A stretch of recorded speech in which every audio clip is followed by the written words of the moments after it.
Esiet sveicināti Gāmas akadēmijā, jeb TVNet un Gāma podkāstā par aktuālo mūzikā. Piesakot šo epizodi, man gribētos citēt kādu ļoti populāru un pat leģendāru latviešu filmu. Un galvenais, lai tie papīri ir kārtībā, vai ne? Pilnīgi precīzi. Esiet sveicināti Gāmas akadēmijā, jeb Gamadēmijā. Un tas, kas ir papīros, īstenībā tas ir tā kā ar to lampu.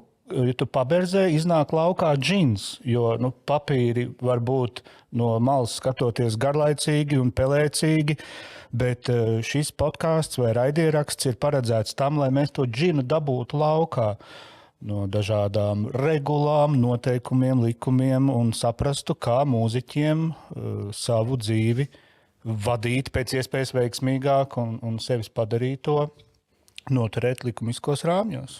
Jā, un Gāmas akadēmijas labākajās tradīcijās arī šī epizode tiks dalīta divās daļās, un pirmie eksperti jau ir studijā. Pieteiksi šo godu? Ar mīļāko prātu.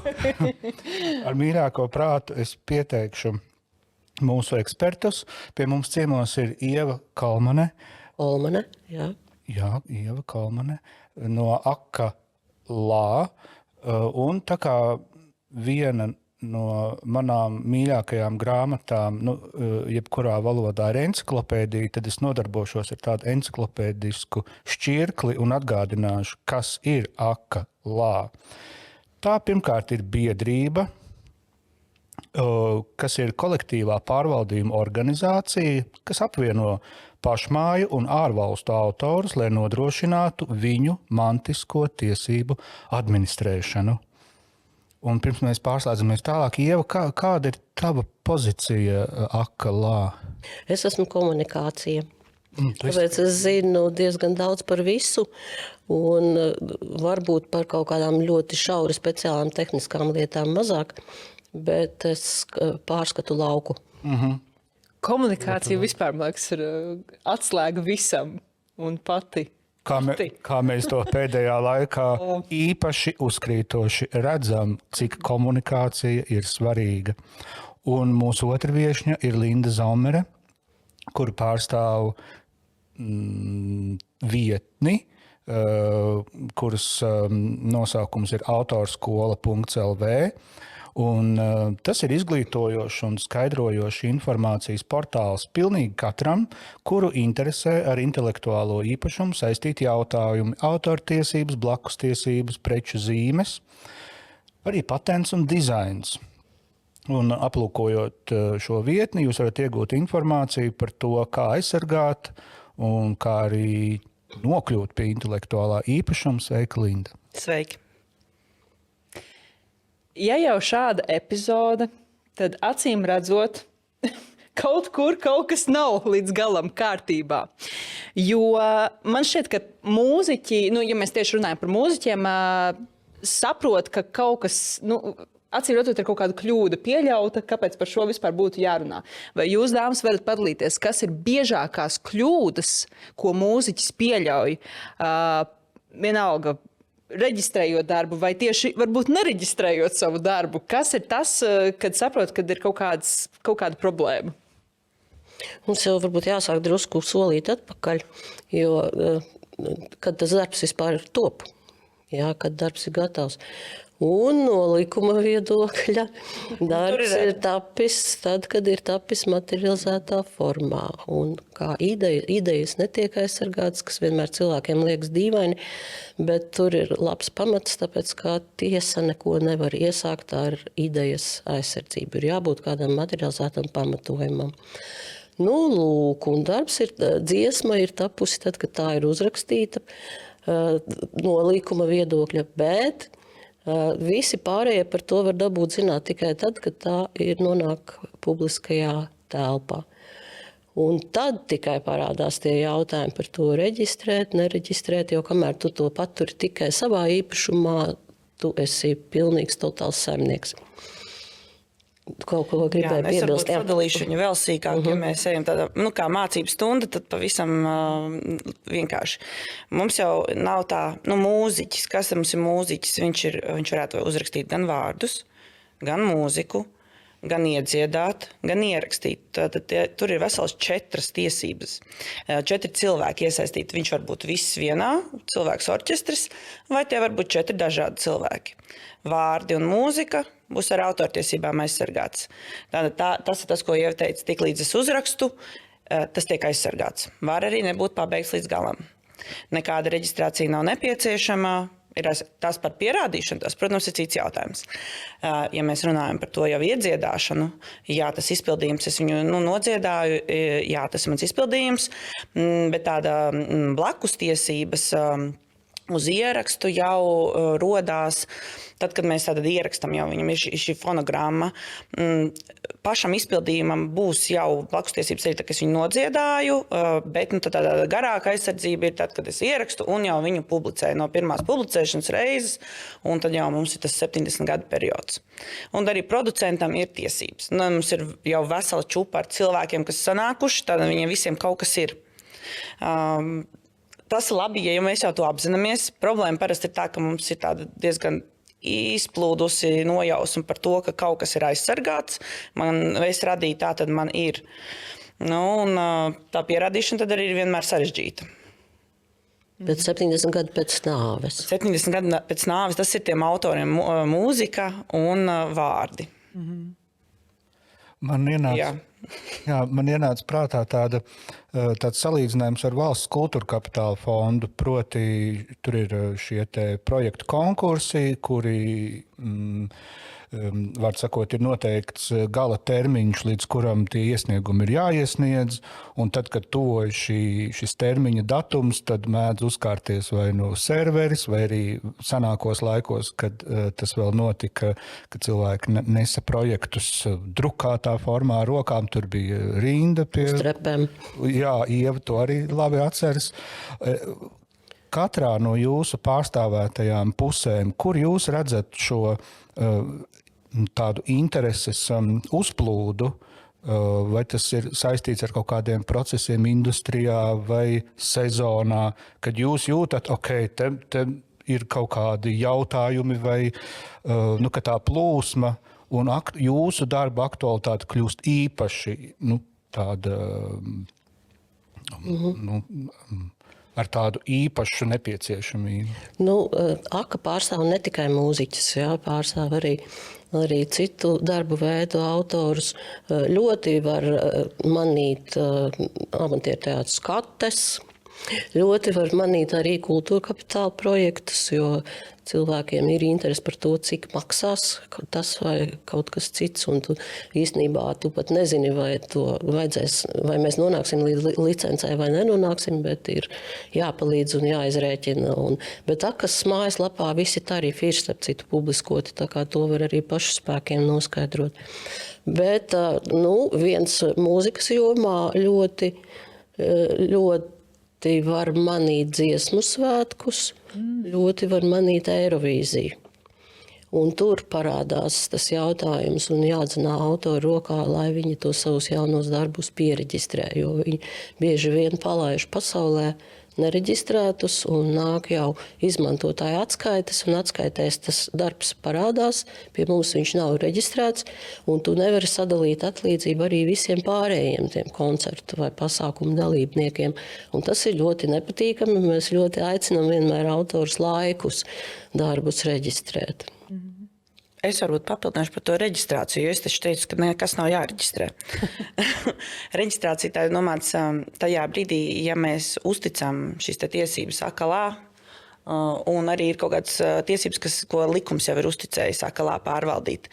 Tātad, lai mēs saņemtu, mūziķi saņemtu savu atlīdzību, viņiem tad būtu jāpiereģistrē šis darbs, lai būtu skaidrs, tātad jā, šis ir mans darbs. Bet tā kā aizsardzība viņam jau ir. Tas ir tā, lai saņemtu naudiņu. Jā, reģistrācija nenozīmē aizsardzību gluži. Un arī nav tā, ka pilnīgi visi darbi, mūziķiem ir darbi jāreģistrē, horeogrāfiem ir jāreģistrē, bet noteikti nav jāreģistrē literāri darbi, un pie mums arī nav iespējams šobrīd reģistrēt vizuālus darbus. Ir dažas bagātas ārvalstu māsu organizācijas, kuras var atļauties tādu vizuālo darbu bāzi uzturēt. Mēs vēl pagaidām tik tālu neesam tikuši. Nu, es vēl par tām problēmām noteikti pasākumi. It īpaši tad, kad mēs izmantojam ne savus darbus, bet gribam vēl aranžiju paņemt. Tas viss ir jāsaskaņo, un tas, protams, piemirstās nedaudz. Un tad var būt visādi, jo viens ir, es varu savā koncertā izpildīt citu mākslinieku darbu, akalā viņam samaksās, viss būs kārtībā, bet, ja es viņu aranžēju, tā ir jau tāda tiesība, ko pārstāv pats autors. Darba pārveidošana. Jā, darba pārveidošana. Ir jāprasa šim pašam autoram, es drīkstu to darīt vai nē. Un viņš kā vecāks savam darbam var atļaut vai neatļaut. Un viņš arī var noteikt atlīdzības sadalījumu. Var teikt, jā, labi, aranžē, bet atlīdzība visa būs man tik un tā. Nu, es domāju, ka visiem patīk naudiņa un parunāt par naudiņu. Par šo tā atlīdzības sadalījumu, vai tas ir arī kaut kā noteikts, cik, kas vai nē, vai tas ir atkarīgs no paša autora? Ja... Nu, parasti tas sadalījums kļūst aktuāls, ja ir vairāki autori, vai ne? Loģiski. Un, īstenībā autori paši ir tiesīgi pirmām kārtām noteikt arī darbu reģistrējot vai aranžiju reģistrējot. Tas procentālais sadalījums tiek iegrāmatots arī dzen, ja? Bet, ja nekas par to nav zināms, ir kaut kādas pamatlietas, piemēram, ja nav tāds sadalījums zināms un ir vienkārši dziesma ar tekstu un mūziku, tad ir 50-50. 50-50. Bet jā, pats autors, viņš var izdomāt, cik tas viņa darbs ir vērts. Un prasīt, kā viņš vēlas. Reāls gadījums, es zinu, ka daudz to izmanto tāpat.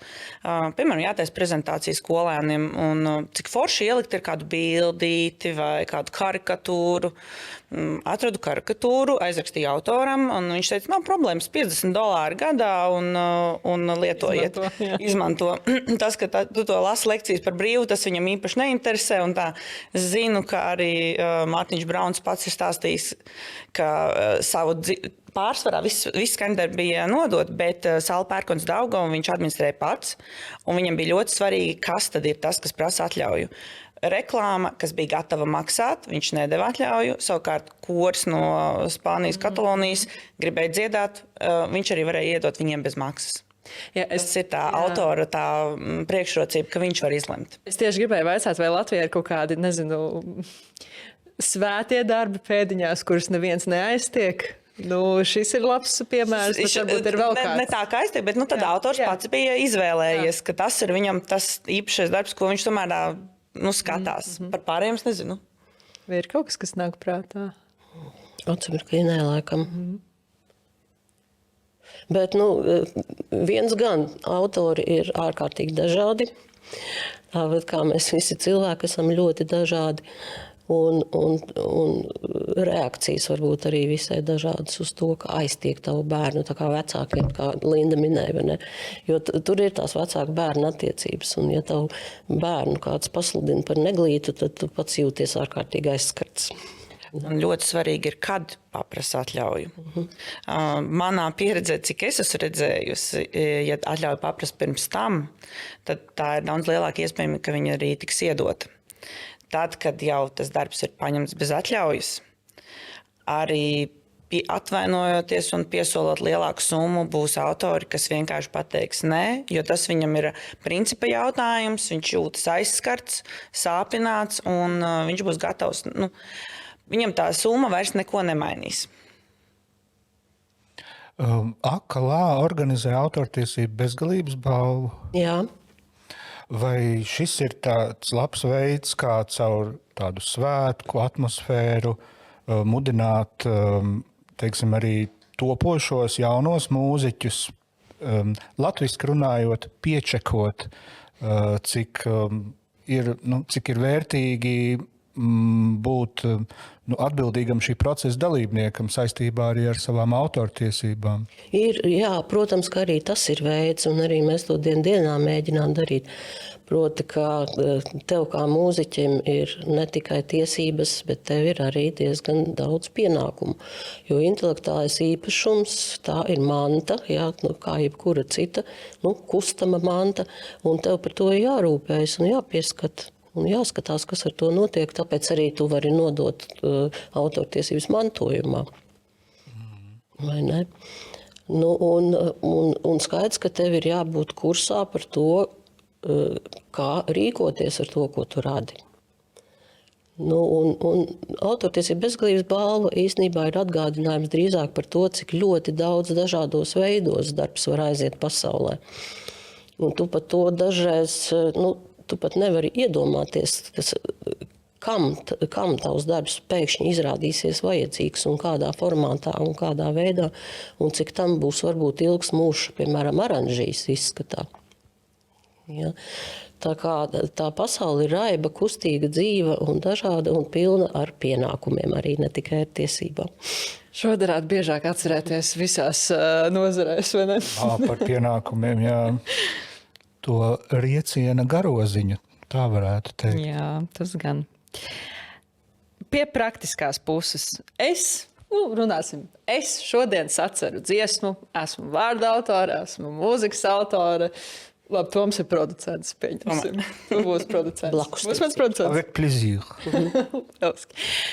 Kas man ir jādara? Kāds ir tas step by step, 3 soļi, lai mans darbs un lai mēs abi divi esam, lai šis darbs tiek pasargāts, lai mēs saņemam, tā teikt, visu, ko šī dziesma tad, mums paredz.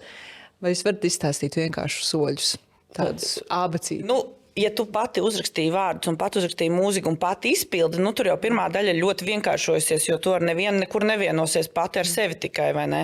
Bet, ja tie būtu dažādi cilvēki, piemēram, mēs esam 4 kā reiz, ļoti labs piemērs.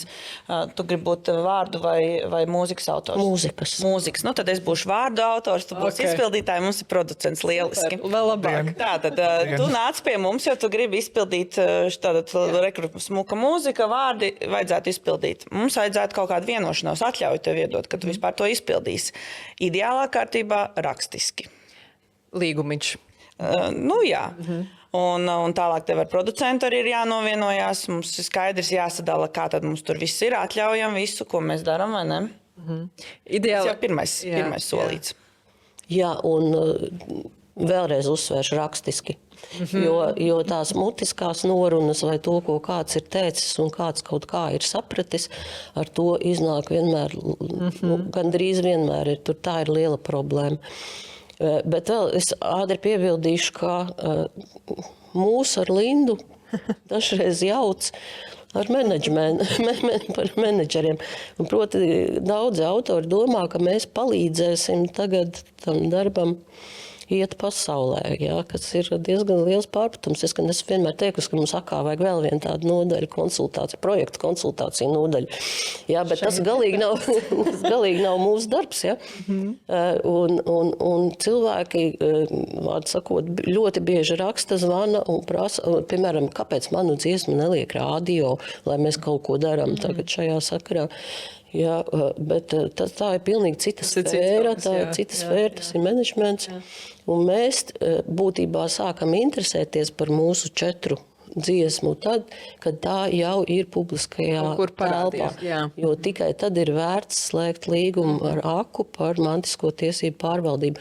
Jo AKA nav, tur nav ne valsts naudas, nekā tur nav. Tā plūsma ir vienkārši.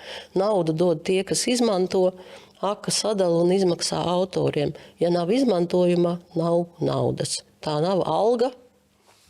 Ja, bieži vien cilvēki domā, ka izmantotāji ir tādi, kas prasa, kāpēc man jums kaut kas vispār jāmaksā.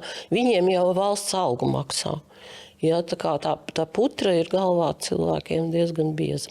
Tad mēs pieregistrējam, ka dziesmas ir gan akalā, gan laipā, jo mums ir fonogramma, lai arī jūs saņemt naudiņu, jo no akas saņemsim mēs arī jau naudu. tā vienkārši runājot. Tad, ja būs izmantojumi. Ja būs izmantojumi. Jā, tas ir mēs jau superhitu uzrakstījām, tā tad būs. Būs Eirovīzija. Eirovīzija. ir jau. Tā valodā. Tas jau vien ir hitu vērts. Esam jau tikuši līdz Austrijai. Austrijai taču notiek, ja? Tad jau viss mums skatījumi notiekās. Bet jā, tā tad, tad mēs jau esam tur tikuši, naudiņu esam sadalījuši. Te ir tas svarīgākais, ko es teiktu. Kamēr nav nauda iesaistīta, ir ļoti viegli sadalīt visu. Tik līdz parādās nauda, tad mums sākas jautājumi, bet ja mēs visu iepriekš esam jau skaisti sarakstījuši, mazāk problēma pašiem. Skaidrs. Mani ieinteresēja tas pieminējums par to, ka autortiesības var arī mantot, kas šķiet ļoti loģiski. Un tad es aizdomājos par to, ka, ja tas nāk līdzi, proti šī autortiesību klātbūtne vai mūziķa vai producenta dzīvē, un tas pieprasa kaut kādus pienākumus un administrēšanu, vai ir kaut kādi gadījumi, kad šie autori atsakās no autortiesībām un saka, es nevaru, vienkārši tas man tik daudz tur prasa vai pūles, vai arī viņš saprot, ka varbūt došu kādam citam, lai ņem pie sevis, kurš ar to vairāk nodarbojas, jo citādi sanāk tā, ka tās tiesības ir gluži tā kā tāds uz mūžiem iecerts akmenī, bet varbūt tā nemaz nav. Varbūt kāds no tā atbrīvojas, atsakās. Ir tādi gadījumi bijuši, ir, piemēram, katrs autors pats var noteikt, piemēram, deleģēt kādu citu saņemt atlīdzību. Tā tas var būt. Pilnībā atteikties tāds man nav prātā gadījums, bet tur, diemžēl, likums stāv pāri, jo ir izmantojumi veidi, kuros likums pieprasa ievākt autora atlīdzību autoriem, vai autors to grib vai negrib. Ja nav nekādas iespējas autoram izmaksāt, viņam, piemēram, konta nav, vai viņš vispār neliekās galīgi nezins par to, ka viņam kaut kur kāda naudiņa ir, tad tā naudiņa pēc 3 gadiem aiziet AKLA kultūras izglītības fondā. Pēc noilguma. Ja? Bet autors var savas tiesības nodot citam. Tas stāsts var, vai viņam viņus paņem. Te mēs nonākam atkal pie mūsu mīļotā līguma. Lieliski ir tā, ka pats visu daru, bet vienā brīdī man ir jāpiesast kaut kas vairāk. Noslēdzu līgumu. Piemēram, kāds grib, lai es uzrakstu viņam džinglu. Kas mums ir rakstīts līgumā? Visbiežāk ir, ka visas autortiesības, visas tātad mantiskās tiesības, kas ir tā naudas daļa, tiek nodotas tam pasūtītājam. Un tajā brīdī, ko tas nozīmē, man liekas ļoti reti, kurš zina, ko tas nozīmē. Tas nozīmē, ka man kā autoram, mans vārds būs tur, bet tas ir arī viss. Visas tās izmantojuma veidi, vai tas būs reklāmā ar zālēm, vai ar puķēm, ūdeni, vai vēl kaut ko, to jau es nezinu. Ja es esmu tiesības nodevis uz kaut ko, es esmu viņu parakstījis, un pēc tam viņu var izmantot visu kaut kur. Vai arī man ir skaidri atrunāts, kam tad es esmu to uzrakstījis, vai ne? Un piemēram, ir licence. Tātad es saglabāju kaut kādas tiesības. Tur tās varianti ir diezgan plaši un dažādi, jo tās licences arī var būt dažādas, var nodot uz kaut kādiem noteiktiem izmantojuma veidiem. Viss ļoti sarežģīti, bet, kā jau mēs pieminējam, Autorskolā LV mājaslapā ir informācija apkopota sākot no skolniekiem līdz jau pašiem izmantotājiem, gan autoriem, mūziķiem, manuprāt, arī ir mums tiesība aizsargājušiem iestādēm. Un tad atbilstoši savam līmenim var aiziet paskatīties. Ja ir pavisam švaki, var aiziet paskatīties uz skolnieku sadaļu materiāls. Bet vislabākais es teiktu, ka jau tas līmenis būs studentiem, kur arī ir materiāls, ir dažādi jautājumi, var apskatīties tas, kas tieši interesē. Pašiem mūziķiem arī jau speciāls arī sadaļas, kur, manuprāt, bija arī līguma parauga. Dažādas tieši tās jautājumi skaidroti, ar ko viņi varētu saskarties ikdienā. Un tas būtu tāds pirmais punkts, ko darīt, ir iepazīties, kas tad man vispār pienākas, kas man ir jādara ar to un kādi pienākumi. Ļoti labi, ka Linda pieminēja tos tiešos līgumus. Tā ir ļoti izplatīta kaita un ne tikai pie mums, bet visā pasaulē. Holivudas scenāristi taisīja lielu brēku tieši par to arī pirms kāda laika. Un man patīk tas zilbalošs teiciens, mēs visi esam vienā laivā, tāpēc, ka mēs neesam puses, ja? Jo katrs var būt vienā mirklī autors un citā mirklī cita autora darba izmantotājs. Un tur, tad, kad tie līgumi parādās, pirmkārt, ja jūs esat tas līguma piedāvātājs, nelieciet tur iekšā tos punktus par visu tiesību pārņemšanu uz mūžīgiem laikiem. Jums to nemaz nevajag. Ja, jūs taču netaisāties milzi 10 gadu vēl administrēt, ja, un ievākt, dot licences un ievākt atlīdzību par džingla izmantošanu kaut kādu. Ja. Labākā gadījumā, ja jūs gribat, terminējiet to līgumu uz kaut kādiem gadiem, 3, 5, padomājiet. Ja. Bija pirms kāda laika mums bija ar rakstniekiem tieši šī pati problēma, jo izdevēji masveidā tādus līgumus deva parakstīt autoriem. Un atkal tā pati vaina, ja pēc tam rādio grib izmantot to tekstu, ja, tad kam viņš prasīs atļauju? Un izrādās, ka un tad pēkšņi autors atopās, ka viņš ir gan akai uzticējis to pašu, gan tagad uz šito konkrēto grāmatu vēl arī atdevis visas tiesības projām. Ja? Un ir ļoti liela nesaprašanās tad, un tad tur ir jākārto, un visi ir sarūktināti. Lai mēs nebūtu sarūktināti, apaļojamies. Mēs apaļojamies un atgādinām skatītājiem, ka ir vērts apmeklēt vietni nevis autoskola, bet autorskola. Pielieciet R. Bet autoskola arī var apmeklēt. Un ja jums liekas, ka tur neko nevarēs saprast, tad Linda minēja, ka ir sadaļa skolēniem. Kā neviens neredzēs, ka jūs tur ejat, tad varat pētīt to sadaļu, kas jums šķiet atbilstošāk informācijas ieguvēji. Paldies Ievai Kolmanai no Akalā un Lindai Zomerei no jau minētās autorskolas. Lai tie papīri visiem ir kārtībā. Jā.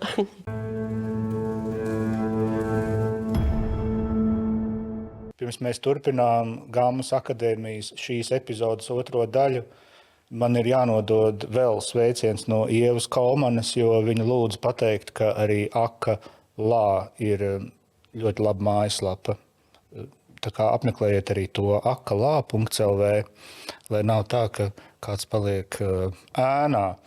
Bet šobrīd mēs esam gatavi doties tālāk, un mums studijā ir pievienojusies Ella Niedra. No Patentu valdes viņa ir sabiedrisko attiecību vadītāja. Sveika, Ella. Sveiki. Un viņai blakus Kultūras ministrijas autortiesību nodaļas vadītāja Ilona Petersone. Labdien! Un saistībā ar mūsu pamattēmu, kas tomēr ir mūzika, mūziķi un viņu darbība, tas, ar ko mēs varētu sākt, ir par, vai ir kaut kāds brīdis, vai ir kaut kādi apstākļi, kuros mūziķim jau ir jāsāk domāt par sava skatuves vārda aizsardzību. Vai tas būtu vārds un uzvārds, vai arī tas būtu grupas nosaukums. Jo nesenajos notikumos, kad redzam, ka pats maestro Raimonds Pauls savu vārdu vai viņa pārstāvi nav reģistrējuši kā preču zīmi, to var izdarīt kāds cits. Un tad sākas ļoti interesanti notikumi, kuriem, protams, nav saistības ar to, ka tā bija preču zīme, kas tika reģistrēta, bet vienkārši iekšējās tādas nesakritības noved pie tādas situācijas, ka nevar īsti saprast, kā šim dziesmu lielkoncertam manai dzimtenē notikt. Tātad, atgriežoties pie sākotnējā jautājuma, kādi ir tie apstākļi, kad mūziķim vajadzētu sākt domāt, te man ir jāuzliek manam vārdam preču zīmes likumisks ietvers? Es teiktu, ka tas varētu notikt jau diezgan agrīnā periodā, protams, saprotot, ko tā grupa vai tas mūziķis darīs, kāds būs tas viņa nākotnes ceļš, vai viņš koncertēs, vai tā būs koncerta sērija, vai tas būs vienkārši varbūt kaut kāds īslaicīgs projekts, vai tiks izdot kāds tas saucamais merch. Tad mēs arī sākam domāt par to, ka vajadzētu piereģistrēt grupas nosaukumu, tas var būt grupas nosaukums, tas var būt arī, ja tas ir individuāls mūziķis, viņš var arī pieregistrēt savu vārdu, uzvārdu kā preču zīmi. Viņš to var darīt arī padomājot, teiksim, ja viņš koncertēs, darbosies Latvijas teritorijā, tad tur ir pilnīgi pietiekama ar aizsardzību Latvijas teritorijā, kas ir tā nacionālā preču zīme. Ja viņš domā iet jau kaut kur tālāk Eiropas Savienība vai varbūt vēl tālāk, tad tā jau ir starptautiska aizsardzība. Vai varat nosaukt tos mūziķus vai grupas, kas Latvijā ir to izdarījuši? Jā, salīdzinoši maz. Tāds pēdējais gadījums, kas ir grupa Sadonlights, un viņi uzreiz ir izvēlējušies ceļu iet starptautiski. Viņiem ir Eiropas Savienībā aizsargāta preču zīme. Protams, ir grupa Līvi, ir Credo, ir Brainstorm, jā, bet nav tiešām daudz, bet vairāk, protams, tās ir šobrīd grupas, atsevišķi mūziķi tie nav. Kāpēc? Kāpēc, Kāpēc to neizdarīt? Tas ir sarežģīti, tas ir dārgi vai kādi jūsuprāt ir tie iemesli? Es teiktu, ka neviens, ne otrs, ja tas ir Latvijas līmenī, tas nav sarežģīti. Un, protams, vienmēr patentu valdē mēs esam atvērti sniegt konsultācijas, ir kādas, teiksim, nesaprašana, kas jāizpilda, kā jāizpilda. To vienmēr var noskaidrot, bet, teiksim tā, mēs jau nevaram saprast, ko tas pats mūziķis, kāda viņam ir tā sajūta. Kāpēc viņš to nedara. Varbūt tīri, nav līdz galam tā izpratne, kāpēc tas ir vajadzīgs un ko tas dod. Bet tajā brīdī varbūt, kad viņš sastopās, ka kāds atdarina viņa merču vai ir izdomājis viņa vārdā merču vai tādas tam līdzīgas darbības, tad iespējams varbūt ir pa vēlu, un tad tā sapratne tikai nāk. Bet, jā, tas nav ne sarežģīti, ne arī dārgi. Manuprāt, Elija jau īstenībā pateica tos atslēgas vārdus, kāpēc tas ir jādara. Un tad varbūt tādu īso ABC, kāpēc tas būtu svarīgi mūziķim, grupai, kāds, kurš plāno to darīt. Pirmkārt, jau laikam tā varētu būt tāda izvairīšanās no strīdiem, kādiem potenciāliem. Ja es darbojos ar kādu nosaukumu, pēkšņi parādās kāda cita grupa, ar tādu pašu vai sajaucamu nosaukumu, tad tā, kurš ir tas īstais, kur ir tā īstā grupa? Kurai tad tas nosaukums ir? Tas ir viens. Otrs ir, ja jau sāk izdot kaut kādus, teiksim, suvenīrus, kaut kāda ir grupas simboli, tie paši tēkrekli, krūzītes cepures, vai tomēr ir tā, ka tas pieder viņiem, ir tiesības viņiem šādus ražot vai izvēlēties ražotāji, nevis to dara pa kaktiem kāds. Tad es arī domāju, ka tīri no tāda zīmola viedokļa, jo tās ir tās pašas licences vai piemēram, kāds uzņēmums, viņš jau vairāk skatīsies, ja tev ir tāds jau nostiprināts zīmols, tad uzaicināts kādām reklāmas kampaņām, kaut kādas smaržu reklāmas vai, jebkādas reklāmas, tas ir, teiksim, tāds vairāk tās tā kā, sociālās garantijas, varētu teikt. Vai jūs varat atgādināt vārda licence nozīmi šajā kontekstā? Es klausos un visam tā kā es sekoju līdzi, bet te man varbūt prasās tāds atgādinājums, kā mēs tas ir tā kā, jā, tas ir tā kā piešķirt licence tiesības darboties ar šo preču zīmi. Tas nav tā, ka es atdodu tiesības vispār, bet tev ir tā kā iespēja atļauj darboties ar viņu, bet tā preču zīme joprojām pieder man. Runājot par mūziķu izpratni par savām tiesībām, varbūt Ilona var minēt kaut kādus virzienus vai tēmas, kur tā informācija ir īpaši intensīvi jāvirza, kur varbūt vienkārši trūkst tās informācijas avota mūziķiem, kur kaut kas varbūt buksē, neiet uz priekšu.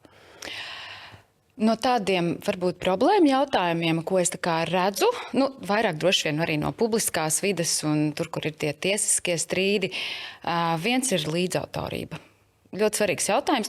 Un arī saprast vēl vienu lietu, ka, piemēram, R&G autors arī ir autors. Viņš nav tikai kaut kāds pieaicināts cilvēks, kas tur iedod kaut kādu tur atmosfērisko risinājumu, bet arī tas ir autors un arī ar viņu ir jārēķinās. Bet tajā procesā, kad top dziesma, top melodija, iespējams arī teksts, kā kurā reizē, jau uzreiz būtu jāsaprot, kāds ir tas procentālais apjoms katram autoram. Jo tas aizmirstās, tas varbūt nekad nav ticis izrunāt. Varbūt visiem liekas, ka viņiem visiem ir vienāds tas apjoms, bet pēc gadiem 5 vai 10 izrādās, ka tomēr ir neizpratne un katram ir savs viedoklis par to, par ko tad tā vienošanās ir vai pat nav bijusi. Ja? Nu, reizēm vienkārši visi kopā forši muzicē, forši dziesmu sanāca.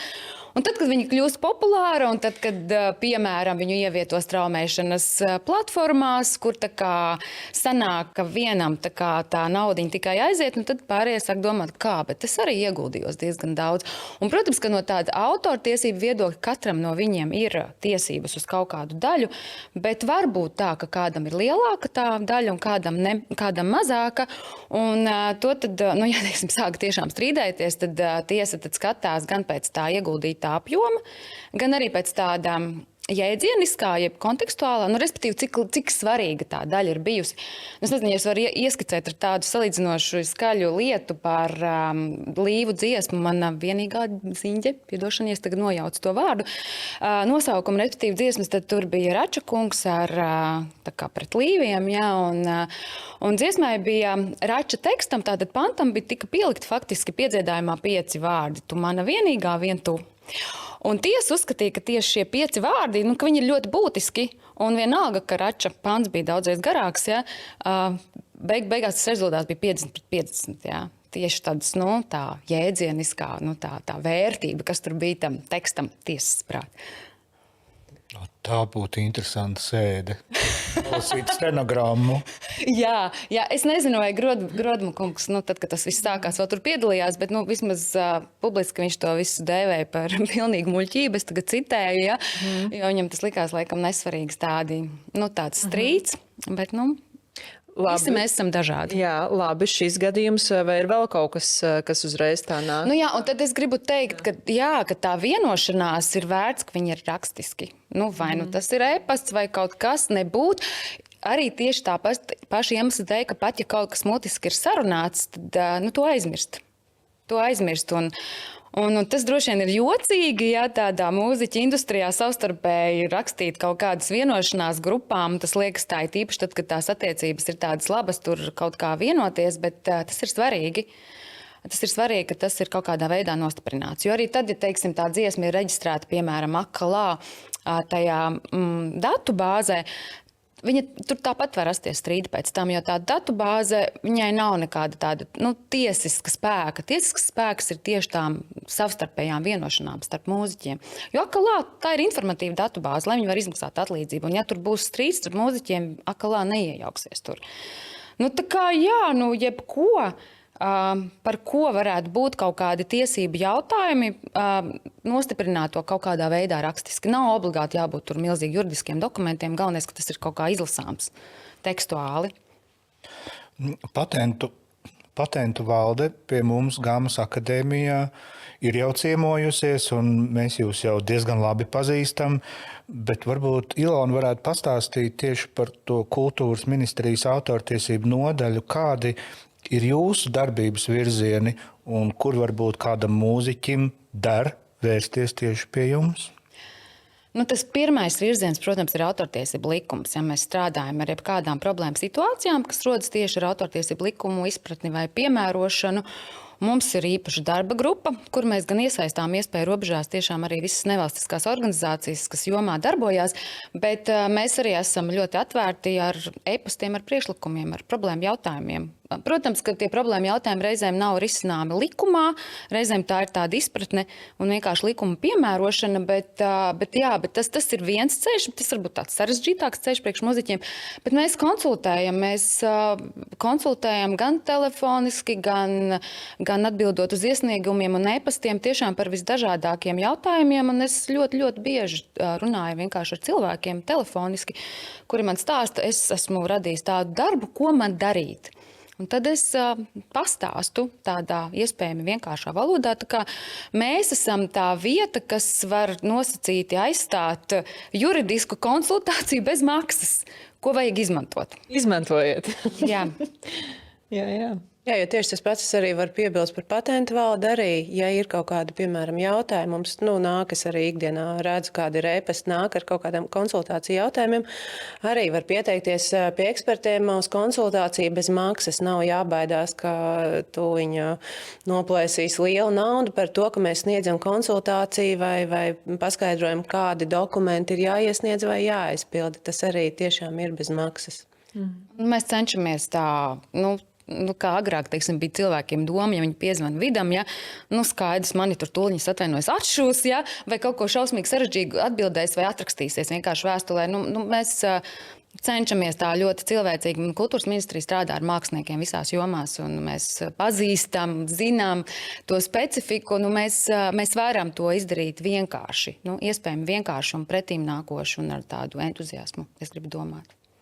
Jūs pieminējāt māksliniekus visās jomās, vai ir kādi rūpju bērni, ņemot vērā to kultūras spektru, kur nākas tā, vai te atkal kaut kas mums jāpalīdz? Tā es negribētu teikt. Katrā jomā ir kaut kāda sava problemātika. Arhitektūras jomā viena, literātiem cita, bet kopumā es redzu, ka ir grūti saprast tās autortiesības. Un tieši arī tādā kontekstā, ka nav tā, ka valsts iestāde kādu var turēt rūpi, tādā ziņā, ka, teiksim, redzēt, kas notiek ar kādu konkrētu darbu. Nav jau, mēs esam 2 cilvēku nodaļā, mēs nespējam tam, mēs nebūtu spējīgi tam izsakot. Ja? Tas nozīmē to, ka, ja mākslinieks pamanīja, viņa prāt kādu, piemēram, neatļaut izmantošanu, ko viņš neatbalstītu, un viņam pašam ir jāsāk ar to, ka viņš sazinās ar to iespējamo pārkāpēju. Un reizēm tur sarunu procesā daudz ko var atrisināt, tīpaši arī otrai pusē no zināšana par autortiesībām. Bet tas ir tiešām ļoti svarīgi, ka mākslinieks pats to redz, mākslinieks reaģē, mākslinieks lasa līgumus un cerams viņus saprot, bet ja nesaprot, tad uzraksta, piemēram, e-pastu. Jā. Es nevarēšu, teiksim, uzrakstīt līgumu viņu vietā, tas nav īsti mans darbs, bet es noteikti nokonsultēšu. Un es tiešām konsultēju daudzās jomās tulkotājus arī par līgumiem, vai literātus. Bet es nevarētu teikt, ka rūpju bērnu kāds. Es gribu teikt, ka tas nav vienmēr vienkārši, un tas ir saprotami, ka ir vajadzīga palīdzība, bet tiešām to vajag darīt. Un, ja, protams, ir tāda rocība, tad arī varbūt kādu juridisku atbalstu. Tā. Vai ir kaut kādi, runājot par mūziku, pēdējā laikā kaut kādi aktuālāki problēma jautājumi, ko varbūt jūs esat savā ikdienā novērojušas? Tā līdzautorība bija viens. Tā līdzautorība ir viens, un straumēšanas ienākumi ir otrs, bet tas ir tur diezgan kontekstā. Cik daudz kuram tad sadalīt, un vai vispār sadalīt, un vai vienam viss pieder, vai tomēr vairākiem, un cik daudz. Vēl mūzikas neatļaut lietošana reklāmās. Un te ir jāsaprot, ka tur, teiksim, tādas organizācijas kā AK un Lai nemaz neiesaistās, jo viņi uzskata, ka reklāma tas ir tiešām tāds, kur pašam autoram būtu jāspēj piekrist, atļaut vai neatļaut, ja vai viņš vēlas kādā reklāmā savu mūziku dzirdēt vai ne. Un tas ir jāsaprot, ka tas ir tāds arī reputācijas jautājums, jo viens šobrīd no viena no tiesvedībām, es nezinu, cik viņi tagad būs aktīvi, kad Rezņika kungs ir aizgājis aizsaulē, bet tā bija saistībā ar Rezņika dziesmu Atmodā Baltijā izmantošanu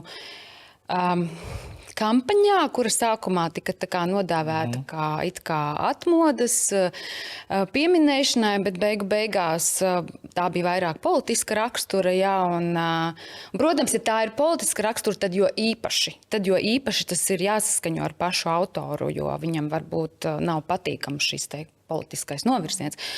Tas tad, jā, un vēl viens piemērs bija arī tiešām, tas arī nav tāds noslēpums par Ozola dažu sekundžu dziesmu izmantošanu Cēsu alus reklāmā, kuru laikam influencers gan izmantoja, kuram varbūt arī ir jāpamācās autortiesības, bet arī šāds maziņš fragmentiņš, ja viņu var atpazīt, arī tam ir jāprasa atļauja. Un tīpaši tas ir tādā komercdarbībā. Ja teiksim, tas ietilps kādā no sociālo tīklu jau playlistēm, tad ir cits stāsts, ja to drīkst tā kā izmantot. Jo tad tās playlistas jau ir tās, par kurām jau tā kā ir bijis norēķins ar autoru. To tu drīkst darīt. Bet ja tur nav un ja ir kaut kas ārpusē, tad noteikti jāskaņo. Jo tajā konkrētajā gadījumā, cik es saprotu no Ozola paša teiktā, tā dziesma bija tāda, kas jau vispār bija citai reklāmai vēl piedevām domāt. Tad tas vispār nav atļauts. Ja? Tā kā tur bija vēl kaut kādi tādi tiesiski jautājumi. Jautājums Ellai vēl par preču zīmju reģistrēšanu. Kādi ir tie gadījumi, kad var atteikt šo reģistrāciju? Tad ir tādi gadījumi, kad, piemēram, skar kādas sabiedrības intereses vai tā preču zīme ir amorāla, rupja. Var arī atteikt, ja ir iekļaut kāda valsts simbolika vai valsts vārdi, teiksim, tāds, kas skar tāds, var teikt, tāds kopējās sabiedrības intereses. Un, protams, arī, ja viņa ir sajaucami līdzīga preču zīme, bet te arī ir jāsaprot, piemēram, ka tas preču zīmes reģistrācijas process, viņš nenoslēdz ar to, ka ir veikta ekspertīze un preču zīme ir piereģistrēta. Tad iestājas tas nākamais posms, kas ir 3 mēnešu iebilduma periods, kura laikā kāds, kurš, piemēram, jūtas tā kā aizskars, ka tā preču zīme varbūt vairāk ir saistīta ar viņu, ka viņš redz, ka viņa ir stipri līdzīga viņa preču zīmē, viņš var celt iebildumu. Un tad, protams, tas tiek izskatīts, un tad jau, teiksim, pēc tiem 3 mēnešiem tad ir tas galīgais lēmums, vai tā preču zīme tad ir spēkā, vai tomēr viņa ir atceļama. Protams, ir arī gadījumi, kad pats preču zīmes īpašnieks var, jau arī pēc tā 3 mēnešu perioda, atsaukt preču zīmes reģistrāciju, bet tad tas ir tā uz viņu pašu. Un, protams, jā, arī tad vēl viens, kas ir no kritērijiem, ir maldinoša preču zīme. Kā var būt maldinoša, ka viņa... Tas ir tāds, teiksim, ar iespējami tādu maldinošu nolūku ir preču zīme radīt. Piemēram, ja ir kāds, izmanto arī kāda cita populāra preču zīmi un teiksim, tādā nolūkā, lai patērētāji asociētu to tieši ar to konkrēto preču zīmi, kas jau tā kā ir iegūst to popularitāti un uz tā rēķina tā kā iedzīvoties, varētu teikt. Ja šeit būtu mūsu kolēģis Ēriks Saksons, šajā studijā viņš noteikti atsauktos uz grupu Pauls Raimonds. Tāda bija. Tas būtu interesanti, vai viņiem izdotos reģistrēt savu grupu kā... Te ir tā grūti spriest uzreiz, bet te varētu būt tas variants, ja reģistrē, tad ir šie 3 mēneši iebilduma periods, kad Pauls Raimonds, kā citi cilvēki, kur uzskata, ka tā preču zīme tā kā ir maldinoša, viņi iesniedz iebildumu. Bet šobrīd man liekas, ka, cik es skatos jūsu mājaslapā, laikam nav atteiktu preču zīmju, kuras būtu tā kā paziņu, tā kā sarakstās šobrīd. Vai arī tas nav tāds jautājums, ko mēs šeit uzreiz... Noteikti ir. Es neesmu paskatījusies. Viņas ir procesā, jā. Viņas ir procesa laikā atteiktas tad tur ir vienkārši konkrēti jāzina, kas tā ir pa preču zīmi, kāds nosaukums ir mūsu publiskā datu bāze, kurā ieraksta to preču zīmi un tad var redzēt, vai ir atteikta preču zīmes reģistrācija vai nav. Bet noteikti ir tāds, kas ir atteiktas kaut vai tiem pašiem pamatiem, ja viņa ir bijusi amorāla vai satur kādus rūpjus vārdus, tad viņa noteikti, vai ir aprakstoša preču zīme, jo, preču zīme, viņa, teiksim, tādu varētu tādu triviālu piemēru, tu nevari piereģistrēt sulai preču zīmes nosaukumu sula, jo viņš apraksta, ka tā ir sula. Vai tirgot ābolus ar nosaukumu ābolu. Jo viņš apraksta to produktu, ko tu pārdod. Man vēl tāds jautājums, kā kaislīgam ceļotājam, kas ir Nicas un Vīnes klasifikācijas klases saistībā ar preču zīmju reģistrēšanu? Tās ir preču zīmju, tās ir pakalpojumu produktu grupas, uz kuriem tu attiecīgo preču zīmi reģistrē. Tu vari reģistrēt, ir kādi, piemēram, nezinu, kā tur dārzeņus, piemēram, zaļie dārzeņi nosauc, tu vari tur tirgot, un tad tu piesaki kaut kādas tās preču zīmu grustu, pārtiku tirgot, tu vari dzērienus tirgot, teiksim, tu norādi, kādās jomās, tautsaimniecības jomās tu darbosies un uz kurām tā preču zīme ir attiecināma. Jo, piemēram, var būt divi tādi līdzīgi nosaukumi preču zīmē pieregistrēti. Var prasīt, kā tas ir. Piemēram, mums ir Venden ūdens un, manuprāt, ja nemaldos, ir Venden, es biju kokrūpniecībā, bija arī nosaukums. Es otru neatceros. Un viņiem ir dažādas klases, līdz ar to var pieregistrēt. Protams, tur tie logotipi un figurālās preču zīmes atšķiras, bet viņi darbojas dažādās klasēs, līdz ar to savstarpēji nekonfliktē. Piemēram, viena tas ir ūdens vai pārtikas tirzniecība, un otrs ir pilnīgi kaut kas pretējs. Piemēram, tā līva preču zīme arī bija reģistrēta uz merča tirgošanu un uz koncertiem. Tieši tajās divās jomās, kur tas ir nepieciešams, jo viņiem jau nav nepieciešama kokrūpniecība vai pārtika, piemēram. Jā. Ko tagad ik viens jaunais, talantīgais censonis, kas laužas tajā mūzikas lauciņā iekšā, domā, ka viņam izdosies iekarot Latviju, tālāk iespējams Eiropu, jūsu padomiņu ABC, kas būtu jādara? Viņam ir gatavs darbs, viņš uzskata, ka viņš būs ar to darbu slavens. Kāda ir tā secība rīcībā? No autortiesību viedokļa. Nav nemaz tik viegls atbildams jautājums, jo autortiesību jomā reģistrācijas kā tādas nav. Autortiesības ir spēkā no brīža, kad tā dziesma tad ir uzrakstīta. Tad tas ir tas mūzikas sadaļa, bet pēc tam, kad viņi ierakstīja, tad ir tas ieraksts arī aizsargāts. Bet viņš tajā brīdī jau ir aizsargāts. Tad tālāk, es domāju, ja viņš dodas, ja teiksim, tā dziesma ir publiskota, gan jau, ka tad viņš ir skatās, kurā sociālā tīklā, vai viņš teiks, vai viņam ir savs kanāls YouTube. Un tam līdzīgi, tad no autortiesību viedokļa tas ir tas, ko es teiktu, ka ir jāsako līdzi, kas tad notiek. Gan tīri izmantošanā kaut kur internetā, jo tur, kā zināms, visu var nokopēt ļoti ātri un visu var ielikt un tā tālāk. Un tad skatīties, vai ir kaut kas tāds, kuram kāda izmantošanai viņš nepiekristu. Tad visbeidzot skatīties, vai viņš tiešām saņem atlīdzību no tiem visiem veidiem, kur tad viņš ir bijis. Tas pēdējais, tad ir jāskatās, vai viņam ir interese reģistrēties akalā. Ja tā mūzika tiek atskaņota publiski un arī, teiksim, radio un televīzijā, tad droši vien, ka jā, jo viņš pats to nezinās un nevarēs tam nekad izsakot. Un ir tās jomas, kur tiešām pašām mūziķim tas nav iespējams. Tad to vajag darīt akalā, ja ir autors laipa, ja ir mūzikas izpildītājs mūziķis un skaņa ierakstu producents.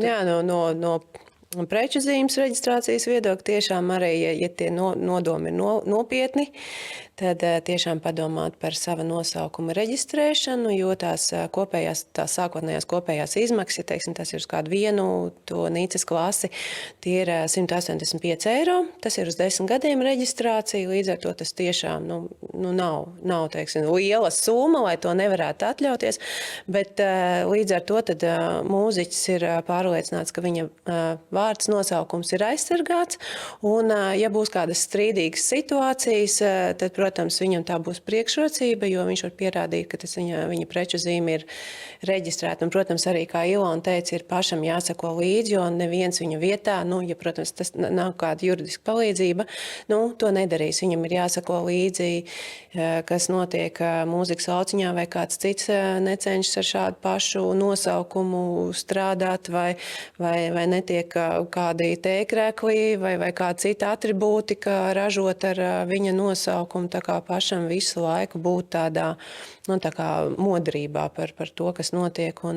Bet, protams, ja ir doma arī tā kā startautiski jau startēt ar savu preču zīmi un pieteikt startautiskajai reģistrācijai, tad tur kaut ir tāds mājas darbs jāizdara. Ir jāpaskatās, vai kaut kur jau, ja, piemēram, tā ir Eiropas Savienība, vai nav jau tāds nosaukums reģistrēts, jo, pretējā gadījumā labi piereģistrēt, varbūt piereģistrēs, bet paies, visai īss posms, un jau būs pretenzija, teiksim, no tās grupas, kas jau ir reģistrēta, ka, hei, mēs jau tādi esam, lūdzu, atsauc savu reģistrāciju, maina savu nosaukumu. Bet, ja tā ir tā cita klasifikācijas kategorija, tad jau nekas. Nu, piemēram, Koku rūpniecības uzņēmums Sadenlaits. jā, Francijā, piemēram, Jā, slavenais siju ražotājs Sadenlaits. Baigi grūti spriest par to, jo iespējams, ka tas cits uzņēmums ar citu klasi vai citu to ražošanas vai darbības nozari, viņam jau var tāpat nepatīk, ka tāds nosaukums ir reģistrēts. Varbūt viņš grib būt tāds vienīgais unikālais. Viņš jau var pateikt, ka es gribu, lai tu vispār pārsauc sevi citādāk un atcel savu reģistrāciju. Tā kā, tur ir tā grūti saprast. Varbūt viņam nebūs iebildumi, varbūt būs iebildumi. Tas ir arī atkarīgs no tiem juridiskajiem konsultantiem, kas viņiem ir. Un tad tai Eiropas valsts patentu valdē vai tai institūcijai, kas par to ir atbildīga, tāds iesniegums ir jāizvērtē un jāsaprot, vai viņi ņem to vērā? Vai? Tur drīzāk ir tā, ka tas ir jādara pašam tam iesniedzējam. Ir tas otrās puses pārstāvs, piemēram, tas, kas ir pret, viņš jau sazinās ar to reģistrētāju, kas ir piereģistrējis. Viņš tā patiešo nesazinās ar iestādi, jo tur jau tā rīcība nepieciešama no tā, kas ir piereģistrējis nosaukumu. Tad jau viņš izlemj, vai viņš tā rīkosies, vai nerīkosies. Protams, skatoties no tām potenciālajām sekām, vai tur kādu tiesu darbu pēc tam nedraud vai nē. Tā kā, labāk jau tā iziet pa labam un sausām kājām no šādiem te konfliktiem. Un lētāk. Un lētāk, tieši tā. Un mēs esam padarījuši Sadenlaits par kokrūpniecības uzņēmumu. Es īstenībā gribu pastīties. Sveiciens Andrejam un pārējiem čekiem. Tagad varbūt jums jāpadomā kaut kādu reklāmiņu pirts būvniecībai. Fiņš taču būvē pirtis. Varbūt sanāk labs fits. Varbūt, kas to lai zina. Es varu piebildīt vēl vienu padomiņu. Ja ir doma par savu mājaslapu, tad ir ļoti vēlams uzreiz ar prečuzīmi arī reģistrēt domēnu vārdu. Tas ir www.sadenlaits.lv vai .com vai jebko. Ja? Šādu, jo tur arī reizēm ir cilvēki dažādi un var nepaspēt. Tāpēc to vajag uzreiz darīt arī. Un tas pēc tam arī var maksāt dārgi, protams. Jo tie jau ir tādi, man liekas, tādi negodprātīgi nolūki, un tad sanāk vēl šķirties no summām, no kurām nevajadzētu šķirties. Jā, viens no apliecinājumiem tam, ka dzeju Latvijā ļoti mīl, ir tas, ka domēnu dzejas dienas LV bija kaut kādā ļoti interesantā veidā pārkalibrējuši online kazino.